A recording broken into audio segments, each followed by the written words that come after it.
उनको 18 साल से अभी तक याद क्यों नहीं आई थी लाडली बहना की। जो सरल और सौम्य जिनका व्यवहार रहता है, जनता के दिलों पे वही राज करता है। बीजेपी क्या घोटालों की सरकार बन चुकी है। धर्म गौतम परिवार करता है, कर्म गौतम परिवार करता है। तो आपसे मैं पूछता हूँ कि व्यक्ति उन्हें क्यों ना चुने। विकास के नाम पे इतना हुआ है। पहले वो मोटरसाइकिल से वोट मांगने आते थे और अब कार से आते हैं, 25-30 लाख की गाड़ी में आते थे। मध्य प्रदेश के बेहद दिलचस्प चुनाव जल्द ही होने वाले हैं। 17 नवंबर को चुनाव है, 3 दिसंबर को परिणाम आएंगे और हम हैं धार विधानसभा में मौजूद, जहां जो मुकाबला है वो त्रिकोणीय मुकाबला है, क्योंकि दो बीजेपी इस बार चुनाव में उतरी है। दो बीजेपी हम इसलिए कह रहे हैं क्योंकि जो बीजेपी के कार्यकर्ता हैं वो एक निर्दलीय प्रत्याशी को अपना समर्थन दे रहे हैं, जिनका नाम है राजीव यादव। वहीं भारतीय जनता पार्टी ने अपनी सिटिंग एमएलए नीना वर्मा को टिकट दिया है, तो कांग्रेस से एक बार फिर से प्रभा बाल मुकुंद गौतम मैदान में है। हम लोगों से अलग अलग क्षेत्रों में, धार विधानसभा के अलग अलग क्षेत्रों में जाके ये पूछ रहे हैं कि भाई आप ये बताइए कि आप किसे चुनेंगे। अभी हम सिल्वर हिल में मौजूद हैं और यहाँ की जनता से जानना चाहते हैं कि इस बार आप किसे चुनेंगे। भाई साहब, आपका शुभ नाम? कृष्णा चौहान। कृष्णा जी, आपका वोट किसके लिए है? प्रभा बाल मुकुंद गौतम वर्सेस नीना वर्मा या फिर राजीव यादव? मेरा वोट है कांग्रेस को, प्रभा बाल मुकुंद सिंह गौतम। और इसकी वजह? वजह यह है कि पिछले 18 सालों से नीना वर्मा हमारे यहाँ की विधायक रही है। अभी आप फिलहाल में देखो तो उनके नेता, विकास अगर होता तो उनके नेता बागी नहीं होते यहाँ से। बागी अब आप देख लो कि विधानसभा में बागी हो रहे हैं, मतलब ये समझ लो आपकी नीना वर्मा ने अभी तक कोई काम नहीं किया है। तो नीना वर्मा ने कोई काम नहीं किया है, इसलिए इनका वोट कांग्रेस के साथ है। आपका शुभ नाम? मेरा नाम विकास। विकास जी, आप किसे वोट देंगे? मैं तो कांग्रेस को ही चुनूंगा, क्योंकि और कांग्रेस को चुनने की वजह? वजह यह है कि मध्य प्रदेश में शिवराज सरकार इतने सालों से है। मैं एक युवा हूँ, यहाँ पे कोई रोज़गार की व्यवस्था नहीं है और अभी हाल ही में पटवारी की जो एग्ज़ाम हुई थी उसमें भी घोटाला कर दिया गया है। क्योंकि बीजेपी क्या घोटालों की सरकार बन चुकी है, तो इस बार कांग्रेस को ही चुना जाए। तो आप धार विधानसभा में अपनी एक सीट के जरिए शिवराज सिंह चौहान को मात देने के लिए आप प्रभा गौतम को चुनेंगे, या प्रभा गौतम में भी कोई ऐसी बात है जिनके लिए आप प्रभा गौतम को चुनेंगे? प्रभा बाल मुकुंद सिंह जी गौतम में कई अच्छाइयाँ हैं। वो हर गरीब व्यक्ति को लेके चलती है, युवाओं को लेके चलती है, सभी के साथ में चलती है। उन्होंने कई कन्याओं के विवाह करवाए हैं धार जिले में, और भी कई गरीबों का साथ दिया उन लोगों ने। और अभी फ़िलहाल में बदनावर क्षेत्र में माननीय मुख्यमंत्री शिवराज सिंह जी चौहान जी ने जो कन्या योजना के तहत विवाह करवाया था वो कैंसिल हो गया था, और हमारे कुंवर बाल मुकुंद सिंह जी गौतम परिवार ने उनका विवाह करवाया, उनके हाथ पीले किए। ये जो परिवार है बाल मुकुंद गौतम, इसके बारे में हम आपको पहले भी बता चुके हैं कि जो बाल मुकुंद गौतम का जो परिवार है ये समाज सेवी कहलाते हैं। बाल मुकुंद जी पर कई आरोप भी लगाए गए कई बार। हालांकि इसके बारे में हम आपसे या जनता से नहीं, हम सीधे उन्हीं से सवाल करेंगे कि भाई आपके ऊपर आरोप लगाए गए, वो आरोप क्या हैं। क्योंकि जो जनता है वो एक सिरे से यही कह रही है कि वो बाल मुकुंद गौतम के परिवार को, प्रभा गौतम को इस बार जो है चुनना चाहेंगी, क्योंकि उन्हें लगता है कि कोविड काल में भी उन्होंने उनका बहुत साथ दिया था और वो हमेशा उनके साथ रही है, जबकि वो कभी पद पर नहीं रही हैं। अगर आपको चुनने का मौका मिलेगा, नीना वर्मा वर्सेस प्रभा गौतम, किसे चुनेंगे? मेरा नाम पीयूष मालवी है। देखिए, राजनीति तो माध्यम मात्र है, लेकिन प्रभा बाल मुकुंद सिंह गौतम और गौतम परिवार सदैव धार की जनता के साथ है। और जो है बात चुनने की, तो प्रभा बाल मुकुंद सिंह गौतम। और प्रभा बाल मुकुंद सिंह गौतम में वो क्या आपको नहीं लगता कि जैसे नीना जी हैं, नीना वर्मा जो हैं, वो भी, उनकी ये शिकायत है लोगों को कि वो कभी मिलती नहीं है, तो प्रभा जी भी एक महिला है, वो मिलेंगी? दरअसल बात ऐसी है कि गौतम परिवार का हर एक सदस्य, गौतम परिवार से जुड़े हुए जितने भी कार्यकर्ता हैं, वो सभी जनता के लिए, धार के लिए, धार विधानसभा के लिए वो अवेलेबल रहते ही रहते हैं।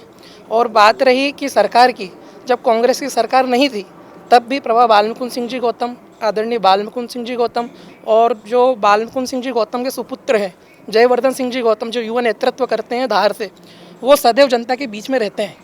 और बाल मुकुंद सिंह जी गौतम ऐसे व्यक्ति हैं कि रात को 2 बजे भी जब किसी कार्यकर्ता को, लेकिन विधायक तो प्रभा गौतम बनेंगी ना, तो आपके तो जो समस्याओं का हल है वो तो प्रभा गौतम निकाल सकती हैं, तो आपको लगता है वो निकाल पाएंगी? बिल्कुल निकाल पाएंगे, क्योंकि वो एक महिला हैं। कल हम उनसे मुखातिब हुए थे, वो बहुत ही सीधी साधी लग रही थी। आपको लगता है कि एक सीधी विधायक आगे चल पाएंगी? मुझे एक बात बताइए, नीना वर्मा जी ने अभी तक क्या करा? आपने जो सीधी विधायक उनको बोला है, जो सरल और सौम्य जिनका व्यवहार रहता है, जनता के दिलों पे वही राज करता है।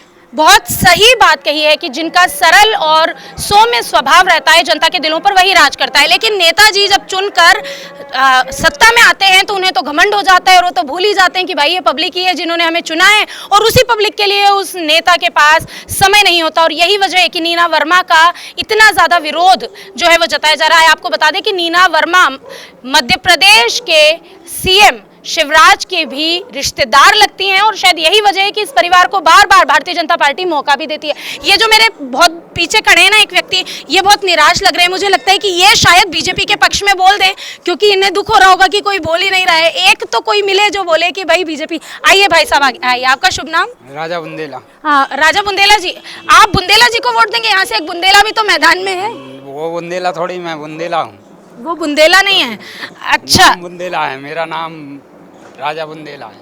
अच्छा, ये राजा बुंदेला है, लेकिन ये बुंदेला जी को वोट नहीं देंगे। आप किसे वोट देंगे? कांग्रेस को। कांग्रेस यानी प्रभा गौतम। और वजह? वजह वो काम करती हैं, गरीब लोगों के साथ में रहती हैं, इसलिए वोट करूँगा। देखिए, मैं आपको वजह बताना चाहता हूँ। जैसे कि आप जानते हैं कि धार विधानसभा जो क्षेत्र है, और धार विधानसभा क्षेत्र ही नहीं बल्कि धार जिले की बात करते हैं, उनको वोट क्यों दें? आप उनको देखिए समाज में वो सक्रिय है। इसके बाद आप देखें धर्म में, तो धर्म वो करती हैं। धर्म गौतम परिवार करता है, कर्म गौतम परिवार करता है। तो आपसे मैं पूछता हूँ कि व्यक्ति उन्हें क्यों ना चुने? धर्म गौतम परिवार करता है, कर्म गौतम परिवार करता है, तो भाई पावर भी गौतम परिवार के पास होना चाहिए। एक सवाल उठाया इन्होंने। आपको क्या लगता है, क्या नीना वर्मा को चुनना चाहिए या प्रभा गौतम को? सिटिंग एमएलए हैं, अगर मान लीजिए कि सरकार आ गई वापस भारतीय जनता पार्टी की, तो एमएलए भी उसी का होगा तो अच्छा होगा, या कांग्रेस को चुनेंगे? कांग्रेस को चुनना चाहिए। इसकी एक वजह ये है कि कांग्रेस की सरकार जनता ने बनवाई थी 2018 में, तो इन लोगों ने 35 करोड़ रुपए लेके विधायक खरीदे। इसमें हमारे कांग्रेस के बहुत बड़े नेता सिंधिया जी है, उन्होंने सब सौदे कराए और वो बिके, खुद भी बिके और 25 विधायक को बिकवाया। तो इनका भी कहना है कि जो हम चुनेंगे हम कांग्रेस को ही चुनेंगे क्योंकि विकास कार्य नहीं हुए हैं। और भी हमारे साथ लोग मौजूद हैं जिनसे हम जानेंगे। प्रभा गौतम वर्सेस नीना वर्मा। वैसे मुझे पहला नाम नीना वर्मा का लेना चाहिए था क्योंकि वो सिटिंग एमएलए हैं, लेकिन जिस तरह की नफरत वो यहाँ की लोगों की झेल रही है, उनका नाम मैं दूसरे नंबर पे ले रही हूँ और प्रभा गौतम को मैंने ऊंचा स्थान दिया है। क्यों, आपको क्या लगता है, नीना वर्मा या प्रभा गौतम? प्रभा गौतम। और वजह? वजह यह है कि इनके जो देवर थे वो पंचायत अध्यक्ष रही है, और ग्रामीणों में मनोज गौतम ने बहुत से काम करे हैं, और गौतम ने जितने भी ये ग्रामीण क्षेत्र में बहुत सारे वो काम भी हुए, पहले भी हुए, और मनोज गौतम ने उसके बावजूद भी काम करे हैं। और इसलिए अगर नीना वर्मा, अगर प्रभा गौतम अगर बनती है विधायक, तो ये भी काम करेगी और बहुत अच्छा काम होएगा धार के अंदर, पूरा विकास होएगा धार का। आपको ऐसा नहीं लगता कि नीना वर्मा की तरह प्रभा गौतम भी लोगों से मिलना जुलना छोड़ सकती हैं? नहीं, भाभी क्या शुरू से ही काम करती आ रही है, और भाभी का अपन कई सालों से हम देख रहे हैं। एक सवाल मेरा बनता है कि जो नीना वर्मा है उनको यहाँ के लोग जो हैं वो मैडम कहते हैं, लेकिन प्रभा गौतम को भाभी कहते हैं। ये भाभी का तमगा क्यों मिला है प्रभा गौतम को? दरअसल गौतम परिवार जो है वो गौतम परिवार जनता से सीधा जुड़ा हुआ है। और जैसे कि कोविड काल की अपन बात करते, जब कोविड आया था तो अब उनके पास कोई पद भी नहीं था, कोई पदवी नहीं थी। जो काम एक विधायक को करना चाहिए धार से, वह कार्य उन्होंने विधायक न रहते हुए करा है। और जो गौतम इंटरनेशनल स्कूल है, वो गौतम इंटरनेशनल स्कूल उन्होंने जो है जनसेवा के लिए, जो कोविड पेशेंट थे उनकी सेवा के लिए उन्होंने जो है बोल दिया था कि जितने भी वहाँ हॉस्पिटल बनवा दिया था उनको, हाँ उनको बोल दिया था कि वहाँ के जो जितने भी कमरे हैं उस स्कूल के जनसेवा में वो लगेगा। और इसके बाद उन्होंने खुला बोला था कि अगर सरकार को इसकी आवश्यकता लगती है तो अपना गौतम स्कूल भी जो है जनसेवा में कोविड के पेशेंट के लिए वो देंगे। तो जो जनसेवा करके उन्होंने जनता का दिल जीता है और वो लोगों की भाभी बनी है। उसके अलावा और क्या वजह हो सकती है कांग्रेस को सत्ता में लाने के लिए या प्रभा गौतम को विधायक बनाने के लिए? क्योंकि जो धार का क्षेत्र है, अगर हम धार विधानसभा की बात करें तो ये विधानसभा बहुत बड़ी है देखा जाए तो, है ना। एक पीथमपुर इस क्षेत्र में आता है ना, वो एक इंडस्ट्रियल एरिया है। तो एक इंडस्ट्रियल एरिया होने के बावजूद धार एक ऐसा जिला है जहाँ पर आज तक ट्रेन नहीं चली है, फिर भी विकास की आस में है धार। क्या वजह है कि अब आप सत्ता परिवर्तन की बात कर रहे हैं? देखिए मेरी बात सुनिए, इस पे मैं आपको बोलना चाहूँगा कि पीथमपुर इंडस्ट्रियल एरिया है और एशिया का सबसे बड़ा इंडस्ट्रियल एरिया मेरे हिसाब से पीथमपुर ही है। लेकिन पीथमपुर होते हुए भी इंडस्ट्रियल एरिया धार में बेरोजगारी की दर बढ़ रही है, और ना कि धार में बल्कि पूरे मध्य प्रदेश में बेरोजगारी की दर बढ़ी हुई है। पिछले 2008 से अभी तक ये पिछले 2008 में शायद 4% के आसपास थी, अभी 2023 में 10% के आसपास हो गई है बेरोजगारी। और पीतमपुर की बात करें तो यहाँ के जो लोकल लोग हैं उनको पीतमपुर में स्थायी वो नौकरियाँ प्रदान नहीं की जा रही है लोकल लोगों को। और इसकी क्या वजह है? इसकी वजह ये है कि यहाँ पे क्या है, बाहर के लोग कम सैलरी पे काम कर लेते हैं और लोकल को खुद जो पीछे जो मैनेज खुद जो ऑर्गेनाइज रहता है अपनी कंपनी का, वो नहीं रखना चाहता है। उनका कहने का मतलब ये कि स्थानीय को रोजगार नहीं मिल पाता है। हाँ, वो मैं समझ गई कि धार जिले के जो लोग हैं उन्हें नौकरी नहीं दी जाती है, जबकि बाहर के लोग वहाँ आते हैं और रहते हैं। 540 कंपनियां हैं पीतमपुर के अंदर। लेकिन अभी जो शिवराज सिंह चौहान ने उन्होंने ऐसी घोषणा की है, सीखो और कमाओ योजना लेकर आए वो। घोषणावीर व्यक्ति हैं, क्योंकि शिवराज सिंह जी तो सिर्फ घोषणा ही करते हैं, युवा के ऊपर तो बात ही नहीं करते हैं और बस वो घोषणा पे घोषणा किए जाते हैं। युवा की बात करें तो ना वो बस योजना ही निकालते हैं, स्किल इंडिया ये वो सारी योजनाएं उनकी, पर वो योजना पर ही रह जाती है। लेकिन लाडली बहना तो धरातल पर आ गई। लाडली बहना की आज शिवराज सिंह जी को 6 महीने के लिए ही सिर्फ अभी 15 साल 18 साल से जब सरकार में थे, खुद मुख्यमंत्री थे, उनकी पूरी सरकार थी, पंच से लेकर पंच, सरपंच, विधायक, सांसद, मुख्यमंत्री वो खुद थे, यहाँ के केंद्रीय मंत्री बन के जाते हैं। 27 सांसद हैं यहाँ पे मध्य प्रदेश में। उनको 18 साल से अभी तक याद क्यों नहीं आई थी लाडली बहना की? तो आपको लगता है ये लॉलीपॉप है, चुनावी बिल्कुल चुनावी लॉलीपॉप है। जब सत्ता उनकी गिरने जा रही है, उनका काम खत्म हो गया है, वो अब लंबी छुट्टी पे जा रहे हैं मामा जी। वो मामा जी खुद अपने मामा जी के घर लंबी छुट्टी तो मामा जी को भांजियां तो प्यार करती है लेकिन भांजे प्यार नहीं करते। मैं आपको एक बात बताऊं इसमें कि सबसे पहले नारी सम्मान योजना कमलनाथ जी लेकर आए थे। नारी सम्मान योजना सबसे पहले कमलनाथ जी लेकर आए थे, लेकिन वो धरातल पर आ नहीं पाई थी ना। वो धरातल पर नहीं आ पाई थी, मैं मान रहा हूँ, लेकिन उसके पैसे लेके खरीदी फरोख्त करके जो सरकार गिराई है हमारी, इसलिए वो धरातल पे नहीं आ पाई थी। ये तो क्या और है, कुछ कार्य भारतीय ऐसे जनता हैं, पार्टी जो बोलती है ना कि कांग्रेस ने या किसी अन्य दल ने क्या विकास किया 70 साल में, उनको यही नहीं पता कि भैया जिस जगह पर वो मतदान करवा रही है वो किसने बनवाया। यही बीजेपी से सबसे बड़ा सवाल तो ये एक सवाल मैं ये भाई साहब से करना चाहूंगी। इन्होंने एक बहुत अच्छी बात कही थी कि आप आगे आ जाइए, कि जो शिवराज सिंह चौहान है वो घोषणाओं की मशीन है। आपको ऐसा क्यों लगता है वो घोषणाओं की मशीन? तो वो घोषणा पे घोषणा ही करते जा रहे हैं ना, और उसका फायदा आपको नहीं लगता कि जो इसी तो मुद्दे पर खुद नरेंद्र मोदी ने जनता से वोट मांगा है मध्य प्रदेश में, और यही तो डराया जा रहा है कि जो बंटा धार थे, मिस्टर बंटा धार थे, जो उन्होंने मध्य प्रदेश की 12 बजा रखी थी, लेकिन शिवराज सिंह चौहान आए तो उन्होंने 18 साल में मध्य प्रदेश को क्या से क्या बना दिया। आप तो कह रहे विकास ही नहीं हुआ। पहले की विधानसभा में तो शिवराज सिंह चौहान के नाम से वोट मांग रहे थे, अब क्यों नहीं मांग रहे उसके नाम से? पहले तो उनका चेहरा सामने रखा था। तो आपको लगता है कि अब लोग बहुत नाराज हैं शिवराज सिंह चौहान से, इसलिए उन्हें साइड कर दिया गया? हाँ, साइड कर दिया गया है, तभी तो इनका नाम नहीं ले रहे हैं वो। ये तो पहले तो इनके नाम से ही वोट मांग रहे थे। आप भाई साहब नए दिख रहे हैं, आप इधर आइए। आप किसे वोट देंगे? कांग्रेस की सरकार बनेगी, धार से विधायक भी कांग्रेस का ही बनेगा। विधायक भी कांग्रेस की ही बनेंगी, प्रभा गौतम। तो आप प्रभा गौतम को वोट क्यों देंगे? क्योंकि मैं भी ग्रामीण से हूँ और मेरे मकान के सामने गटर है। मैं 15-20 साल से बीजेपी के विधायक है हमारे यहाँ पे, श्रीमती नीना विक्रम वर्मा जी।